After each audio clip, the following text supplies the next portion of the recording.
আমাদের আজকের বাক্য রিড দ্য অ্যাভাব সেন্টেন্স। এখন কথা হচ্ছে এইখানে দেখো অ্যাভাবটা কোন পার্টস অফ স্পিচ। আর্টিকেলে পরে কয়টা ওয়ার্ড আছে? আমরা জানি আর্টিকেলে পরে এখানে একটা ওয়ার্ড আছে, দুইটা ওয়ার্ড আছে।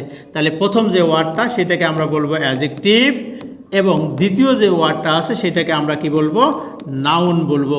এই জন্য এখানে অ্যাভাবটা আমরা পার্টস অফ স্পিচগত দিক থেকে কি হচ্ছে? অ্যাডজেক্টিভ হচ্ছে। যেমন আমি সহজ একটা উদাহরণ দিই, দেখো এখানে দিলাম হি ইজ আ বয়, তারপরে দিলাম he is a good boy, তারপর এটা দিলাম এখানে he is a very good boy. সহজ উদাহরণ, কমন উদাহরণ। এমন কথা হচ্ছে আর্টিকেলের পরে যে প্রথম ওয়ার্ড, এটাকে একটা ওয়ার্ড থাকার কারণে এটাকে আমরা কি বলবো? নাউন বলবো। এখন আমরা খেয়াল করে দেখি এখানে আর্টিকেলের পরে এখানে কয়টা ওয়ার্ড আছে?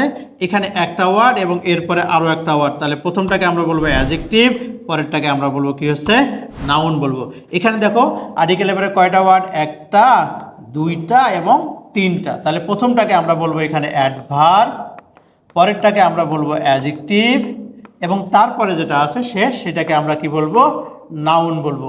সহজ ভাষায় আর্টিকেল বা প্রিপোজিশন বা ডিটারমিনারের পরে যদি একটা ওয়ার্ড থাকে তাহলে সেটাকে আমরা কি বলবো? নাউন বলবো।